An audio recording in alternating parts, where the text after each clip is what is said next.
Filipenses capítulo 1, versículos 3 al 11. Doy gracias a mi Dios siempre que me acuerdo de vosotros, siempre en todas mis oraciones rogando con gozo por todos vosotros, por vuestra comunión en el Evangelio desde el primer día hasta ahora, estando persuadido de esto, que el que comenzó en vosotros la buena obra, la perfeccionará hasta el día de Jesucristo. Como me es justo sentir esto de todos vosotros, por cuanto os tengo en el corazón y en mis prisiones, y en la defensa y confirmación del Evangelio, todos vosotros sois participantes conmigo de la gracia, porque Dios me es testigo de cómo os amo a todos vosotros con el entrañable amor de Jesucristo. Y esto pido en oración, que vuestro amor abunde aún más y más en ciencia y en todo conocimiento, para que aprobéis lo mejor, a fin de que seáis sinceros e irreprensibles para el día de Cristo, llenos de frutos de justicia, que son por medio de Jesucristo para gloria y alabanza de Dios. Muy bien, hermanos, Filipenses es la carta que nos enseña a la iglesia cómo tener gozo, cómo mantener el gozo en nuestras vidas. Y el apóstol Pablo trata en esta carta de 4 ladrones que nos roban el gozo. En el capítulo 1 de Filipenses, un ladrón del gozo son las circunstancias. Las circunstancias nos pueden robar el gozo. Las circunstancias de nuestra vida. Circunstancias que no podemos controlar. Nos pueden robar el gozo. En el capítulo 2, el apóstol Pablo nos presenta un segundo ladrón del gozo, que son las personas. Hay personas que nos pueden robar el gozo. Hay personas que nos quitan el gozo. En el capítulo 3, Pablo nos va a enseñar acerca de las cosas que nos quitan el gozo. Las cosas que no tenemos y que quisiéramos tener. Se dice que en el siglo XX la gente necesitaba solamente unas 20 cosas para estar contenta. Ahora, en el siglo XXI, la gente necesita más de 400 cosas para sentirse más o menos bien. Las cosas nos pueden robar el gozo. Y en el capítulo 4, el apóstol Pablo nos va a hablar de uno de los más despiadados ladrones del gozo, la preocupación. ¿Usted sabía que la preocupación puede incluso matarnos? Porque la preocupación puede producir estrés, el estrés puede producir problemas al corazón y un ataque al corazón nos puede matar. Las preocupaciones nos pueden quitar el gozo y mucho más. ¿Qué nos enseña entonces la epístola a los filipenses para poder contrarrestar esto y tener una vida gozosa? Puesto que la vida del creyente, si la vida del creyente es Cristo, y el Señor Jesucristo nos dijo que nos da su paz para vivir una vida abundante, entonces la vida del creyente debe ser una vida caracterizada por el gozo. El gozo no es lo mismo que felicidad. Y queremos hacer esta diferencia que es muy simple. Felicidad es una emoción basada en cosas externas. Cuando usted le regalan algo y abre el paquete y era lo que usted quería, ¿qué siente? Felicidad. Es esa sensación fuerte por algo externo. Son fuegos artificiales que duran un rato pero después se acaba. El gozo es algo interno que se basa en cosas internas del corazón. Usted puede estar parado en un funeral y tener gozo. Usted puede estar postrado con dolor y tener gozo. Usted puede estar pasando una prueba y tener gozo. ¿Qué es el gozo? El gozo no es algo externo como lo es el sentimiento de la felicidad. El gozo es un sentimiento y una sensación interna, un estado interno de la presencia de Dios en nuestras vidas a pesar de las circunstancias. Tener gozo es tener plena conciencia de que Dios está en nuestras vidas, de que la presencia de Dios está en nuestras vidas, a pesar de las circunstancias externas. Eso es tener gozo. Y en el capítulo 1, las circunstancias nos pueden robar el gozo. ¿Cómo Pablo nos va a enseñar a reponernos de las circunstancias? Pablo nos enseña a tener una mente enfocada. Con una mente enfocada. ¿Cuál es lo contrario a una mente enfocada? Una mente de doble ánimo, como dice Santiago. El que tiene doble ánimo es inconstante en todos sus caminos. Siempre se desanima por cualquier cosa. Se ofende por cualquier cosa. el que tiene doble ánimo. Pero una mente enfocada en Dios es la única que nos da las fuerzas para superar las circunstancias que nos quieren robar el gozo. Fíjese por favor que en el capítulo 1, Pablo cuenta a la iglesia en Filipos que él está preso. Pero él dice, soy preso por la causa del Evangelio. Estoy sufriendo, pero para mí el vivir es Cristo. Quisiera estar con el Señor, pero estar en el cuerpo todavía me es necesario por causa de vosotros. ¿Se fija que Pablo tiene una mente enfocada en Cristo? Es como que las circunstancias para él no fueran lo que son. Las circunstancias no le robaban el gozo. Él tenía aflicciones, prisiones, pero él decía, yo estoy puesto para la defensa del Evangelio. ¿Se fija? Es como que Pablo vive en una realidad diferente. Eso es lo que hace tener una mente enfocada en Cristo a pesar de las circunstancias que nos roban el gozo. Capítulo 2, personas que nos pueden robar el gozo. Sin embargo, el apóstol Pablo nos presenta en los versículos del 1 al 11 el ejemplo supremo, el ejemplo de nuestro Señor Jesucristo. ¿Hay personas que le roban el gozo a usted? Enfóquese en el ejemplo de Cristo, quien estuvo dispuesto a renunciar a todos sus derechos, a la gloria que tenía junto al Padre, para venir a este mundo, ser humillado y morir por nosotros.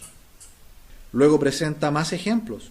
Nos presenta, por ejemplo, acerca de sus propios sufrimientos, y nos presenta también el ejemplo de Epafrodito, entre otras personas, y Timoteo, que son sus colaboradores y sus hermanos. Hay gente que le roba el gozo, únase a personas que le animan y le levantan en el Señor. Esas amistades negativas que le roban el gozo no le van a ayudar. Pero hermanos en Cristo, hermanas en Cristo que le animan y le estimulan a seguir adelante en la fe, eso sí le va a ayudar. Así que cuando las personas nos roban el gozo, tengamos una mente sujeta a Dios y tengamos personas alrededor que realmente nos estimulan y nos alientan en las cosas de Dios. Capítulo 3, las cosas que nos roban el gozo. Para poder enfrentar este ladrón del gozo, Pablo nos enseña a tener una mente espiritual. Lo contrario a una mente espiritual es una mente carnal, ¿cierto? La mente carnal lo único que desea es tener más y más cosas. Nunca nos satisfacemos con lo que tenemos, siempre queremos más de lo que tenemos. Eso es una mente carnal, que no debería tener ningún lugar en la mente del creyente. El creyente, para poder superar este ladrón del gozo, que son las cosas que no tenemos, o las cosas que tenemos y quisiéramos mejorarlas, con una mente espiritual. ¿Qué significa ser espiritual? Ser espiritual significa poner primero lo espiritual, segundo lo mental y tercero lo físico. ¿Qué hace la gente mundana, el incrédulo? Lo tiene al revés. Primero sus deseos, su cuerpo, sus apetitos. En segundo lugar su mente, y la Biblia dice que cuando los hombres se entregan a la lascivia y a la maldad de este mundo, Dios los entrega una mente reprobada. Ponen en segundo lugar su mente, pero es una mente reprobada. Y en tercer lugar, lo espiritual, si es que hay algo espiritual. Por supuesto, la parte espiritual en las vidas de ellos está muerta. Por eso que usted ve en este mundo que la gente incrédula, la gente mundana, dice, yo soy libre porque hago lo que quiero. No son libres, son esclavos de su pecado, de lo que sus deseos pecaminosos le piden hacer. La gente que está deseando en este mundo tener aborto legal, ¿qué es lo que quiere? Quiere hacer lo que ellos quieren. Piensan que matar una vida no es nada. Las personas que quieren tener estas uniones homosexuales legalmente, ¿qué quieren hacer? Quieren hacer lo que sus deseos les piden hacer. No están pensando ni están analizando nada en forma espiritual. Han puesto en primer lugar el cuerpo y los deseos y las intenciones físicas. Esa es una mente carnal. Pero el creyente pone en primer lugar lo espiritual, segundo lo mental y al final las cosas materiales y lo físico. Así nosotros salimos adelante de este ladrón. Y en último lugar, el último ladrón del gozo está en el capítulo 4, las preocupaciones. Uno de los pasajes más famosos de la Biblia es Filipenses 4:13. Todo lo puedo en Cristo que me fortalece. ¿De qué estaba hablando Pablo? ¿Estaba hablando del matrimonio? ¿Estaba hablando de una división en la iglesia? ¿Estaba hablando de problemas interpersonales? estaba hablando del dinero, de la situación económica que uno puede tener. Y en ese contexto Pablo dice, pero todo lo puedo en Cristo que me fortalece. Pablo en el capítulo 4 va a hablar de que para poder vencer las preocupaciones necesitamos tener una mente asegurada en Dios. Lo contrario a eso es la desconfianza. ¿Cuán desconfiados somos? Usted mira a un bebé, le sonríe, ¿y sabe lo que hace el bebé? Le sonríe de vuelta. Porque hay una inocencia en esa persona diferente a la de un adulto. Usted va caminando por un mall y le sonríe a un adulto que usted nunca ha visto y el adulto dice, ¿y este qué querrá? No le devuelve una sonrisa de gentileza o de saludo, porque tenemos desconfianza de todos y por todo. Todos son potencialmente enemigos. ¿Qué me querrá hacer esta persona que me está mirando tanto? Somos desconfiados. No tenemos una mente muchas veces asegurada en el Señor. Las preocupaciones nos pueden quitar el gozo y más. En el capítulo 4 el apóstol Pablo nos va a enseñar a cómo tener paz, cómo tener el poder de Dios y cómo tener la provisión de Dios. Así que, hermanos amados, la epístola a los Filipenses es una maravillosa pieza de la palabra de Dios que nos va a ayudar en estas semanas a mantener el gozo en nuestras vidas. El gozo es aquello que es tener seguridad de la presencia de Dios en nuestra vida siempre, a pesar de las circunstancias. A veces nosotros decimos, es que no siento a Dios, no siento que Él está ahí. Hermanos, el Señor está con nosotros, aunque no lo sintamos. Él siempre está. Y esta epístola nos va a enseñar cómo tener gozo en nuestras vidas.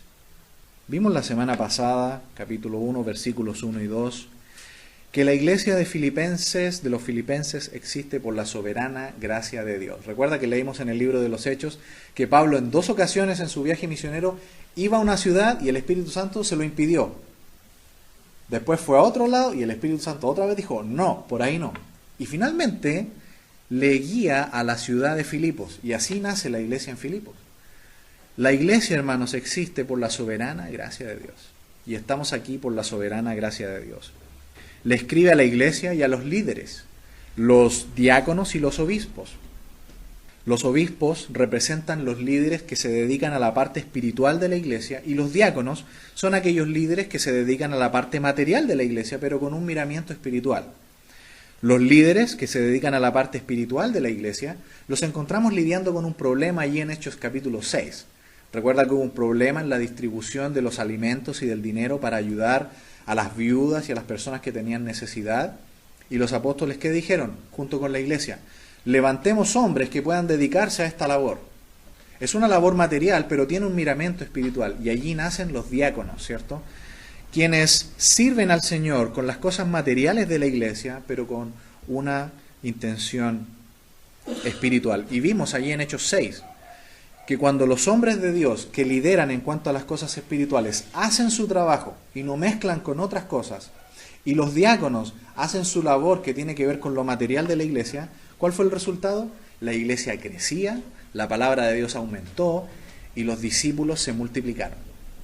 Qué maravilloso es cuando en una iglesia que reconoce que existe por la pura gracia soberana de Dios y cuando sus líderes cumplen su rol sin hacer el uno lo del otro y el otro y viceversa, hay bendición en la iglesia. Cuando los líderes hacen la labor que les corresponde, cuando cada uno, de acuerdo al don que ha recibido, lo ministra según la multiforme gracia de Dios. Hay bendición cuando en una iglesia hay orden en el servicio a Dios. Y en el versículo 2 vimos que la gracia y la paz deben ser las características de toda iglesia local. Llegando entonces a estos versículos 3 al 11, vamos a ver en esta mañana la comunión del Evangelio incrementa nuestro gozo. ¿Qué es la comunión del Evangelio? La comunión del Evangelio es algo que nosotros debemos tener entre nosotros como hermanos y que la podemos mantener, estemos cerca o estemos lejos. ¿Sabe lo que es la comunión del Evangelio? Pablo lo resume así: les tengo en mi mente, les tengo en mi corazón y les tengo en mis oraciones. De eso se tratan estos versículos 3 al 11.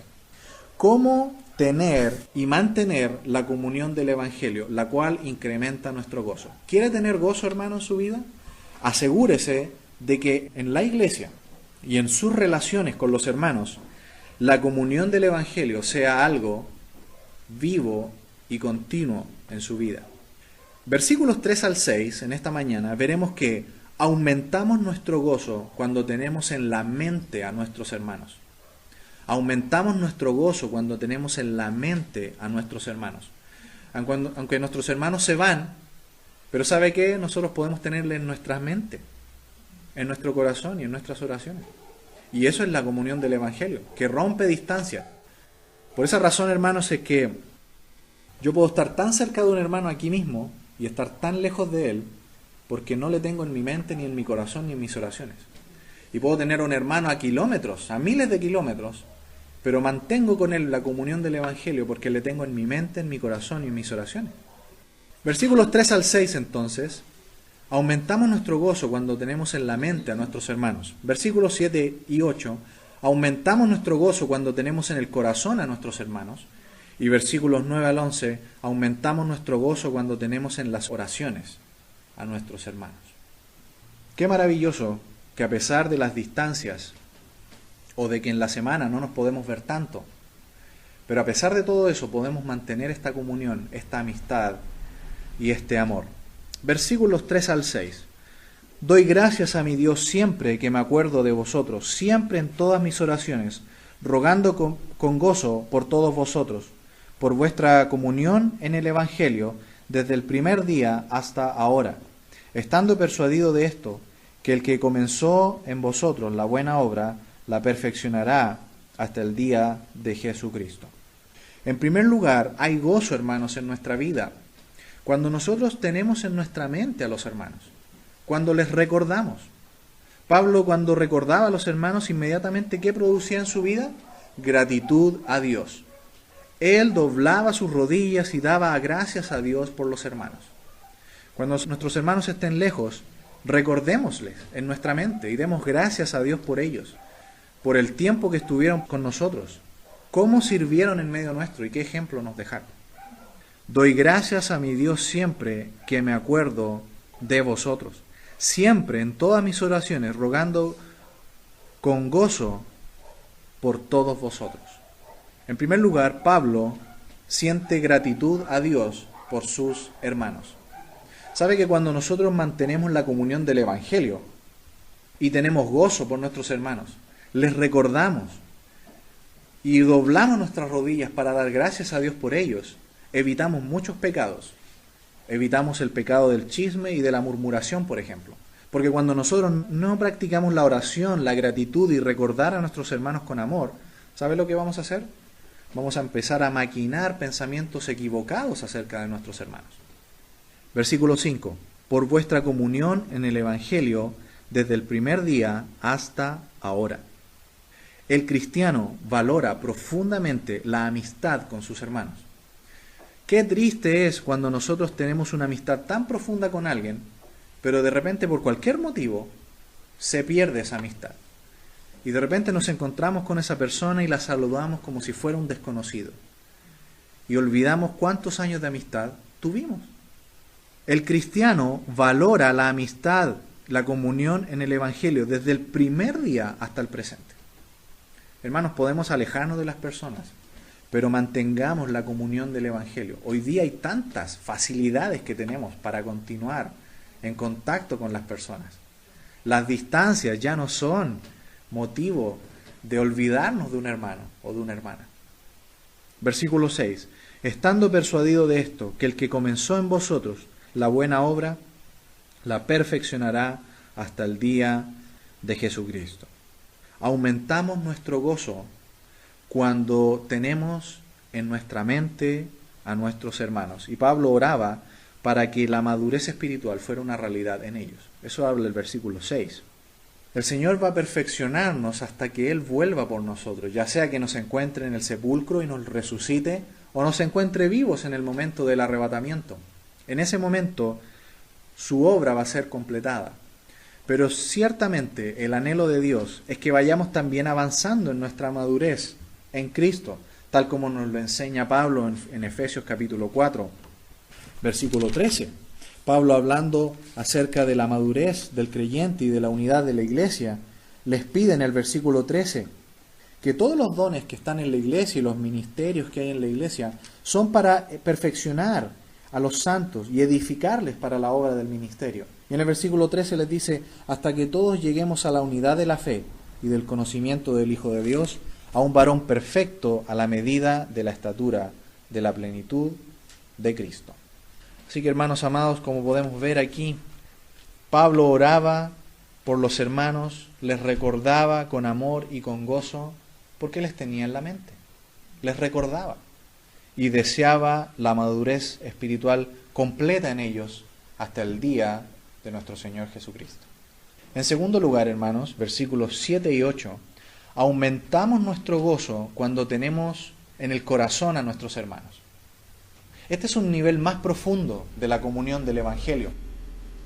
No solamente recordar a nuestros hermanos, tener en mente a nuestros hermanos, sino algo más profundo, tenerles en el corazón a los hermanos. Versículos 7 y 8.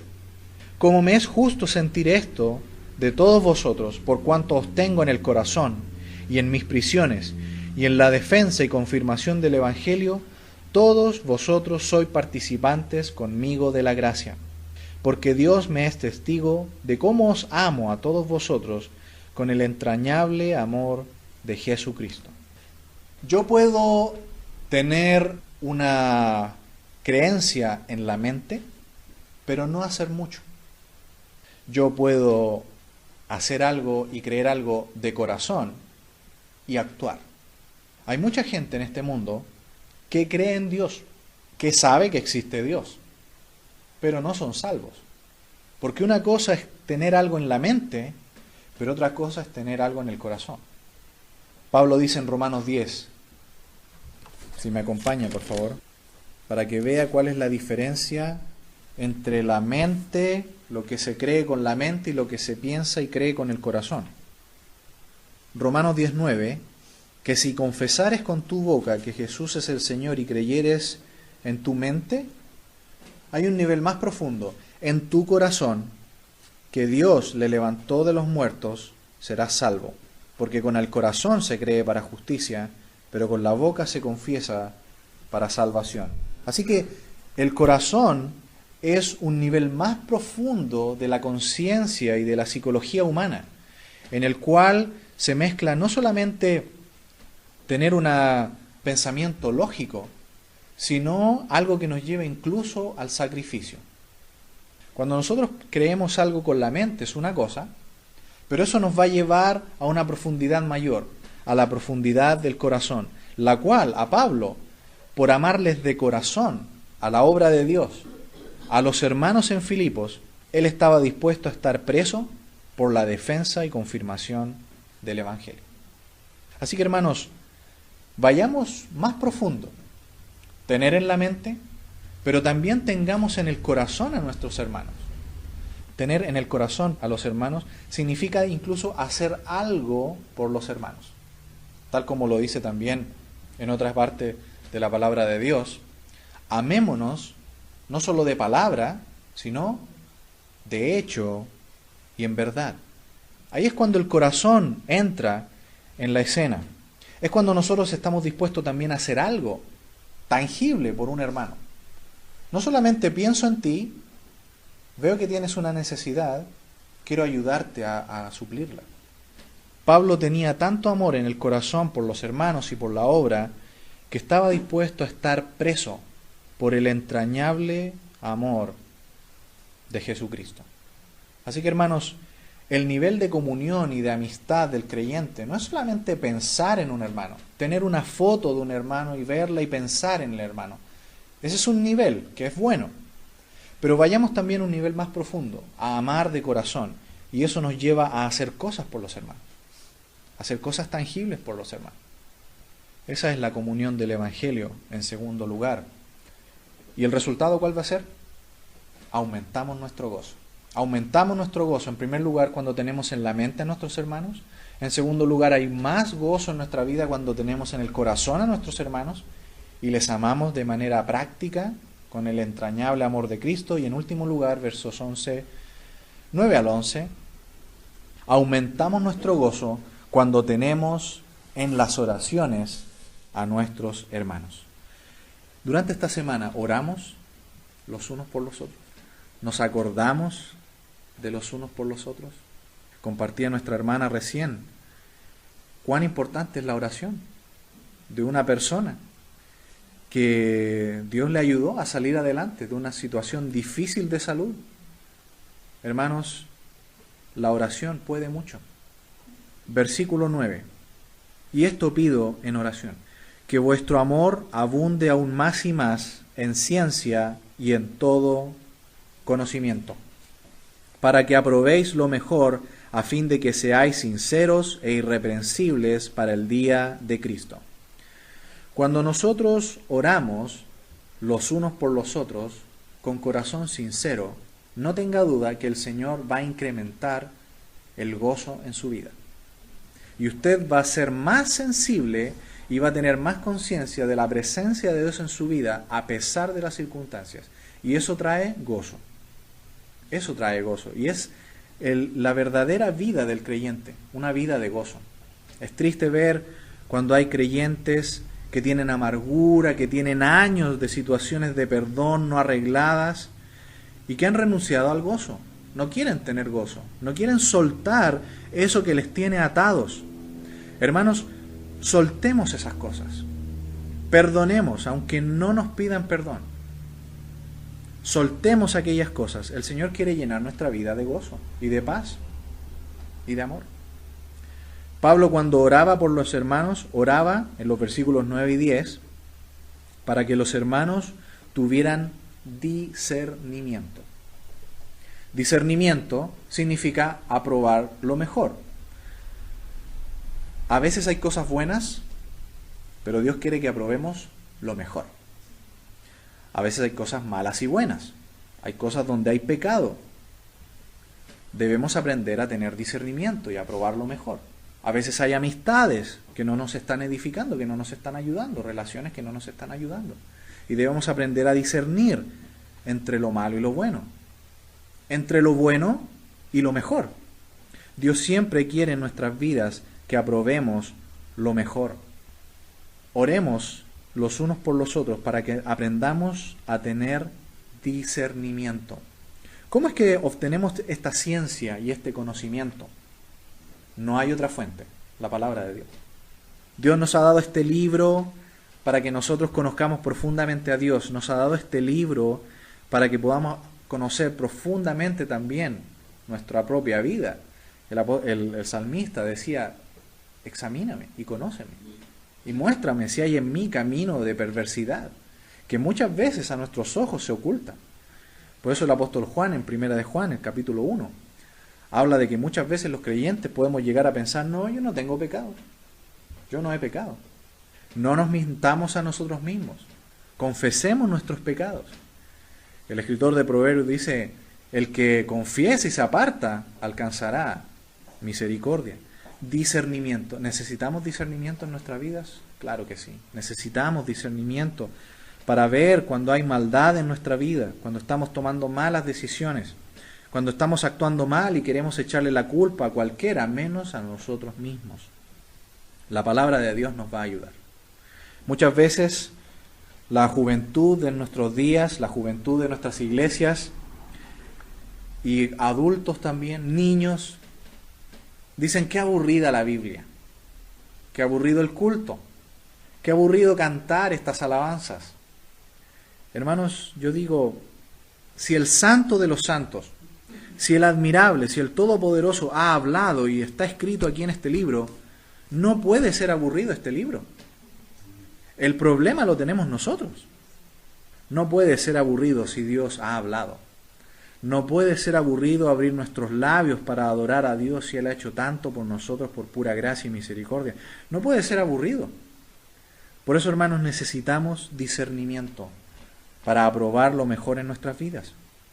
Necesitamos discernimiento para ver cuando hay pecado en nuestras vidas y apartarnos de ese pecado. Necesitamos llenarnos de la palabra de Dios para que nuestra mente esté clara y podamos vivir la vida que Dios desea que vivamos. Y versículo 11, llenos de frutos de justicia que son por medio de Jesucristo para gloria y alabanza de Dios. ¿Cuál es el propósito de nuestras vidas? Que todo lo que hacemos redunde para la gloria y la alabanza de Dios. Si el día termina y no he hecho algo para la gloria de Dios, hermano, dé su día por perdido. Porque hemos sido creados para ser para gloria y alabanza de Dios. Que nuestras vidas en todo lo que hacemos glorifiquen a Dios. A veces nosotros pensamos, esto significa que tengo que estar leyendo la Biblia todo el día y orando y cantando. Pablo dice, incluso cuando coman, hagan todo para la gloria de Dios. ¿Se fijan? Todo lo que hacemos puede ser para la gloria de Dios. Cuando saludamos, cuando caminamos, en nuestras actitudes, incluso al comer, cuando nosotros oramos y damos gracias a Dios por los alimentos, estamos haciendo algo para la gloria de Dios, reconociendo que todo lo que tenemos viene de Él y que es solamente por su gracia que lo tenemos. ¿Qué va a producir en nuestra vida cuando nosotros hacemos todo para la gloria de Dios? Vamos a llenar nuestra vida de fruto de justicia para Dios. El Señor quiere que seamos fructíferos. Y hermanos, cuando en una vida no hay gozo, difícilmente vamos a dar fruto. Permitamos, por la gracia de Dios, que en nuestra vida se colme nuestra vida de gozo para que llevemos fruto para Dios. Hemos visto entonces en esta mañana que la comunión del Evangelio incrementa nuestro gozo. ¿Quiere tener más gozo en su vida? Practique la comunión del Evangelio. La comunión del Evangelio es tener a nuestros hermanos en nuestra mente, en nuestro corazón y en nuestras oraciones. Tener en la mente significa recordar. Tener en el corazón significa hacer cosas prácticas por los hermanos para demostrar el amor en forma práctica. Y orar significa llevar el nombre de nuestros hermanos y de nuestras hermanas a la presencia de Dios en oración por sus necesidades y para que ellos puedan tener todo lo que necesitan para llevar una vida cristiana. Amén, hermanos. Que el Señor nos ayude a llevar una vida en la comunión del Evangelio. Oremos.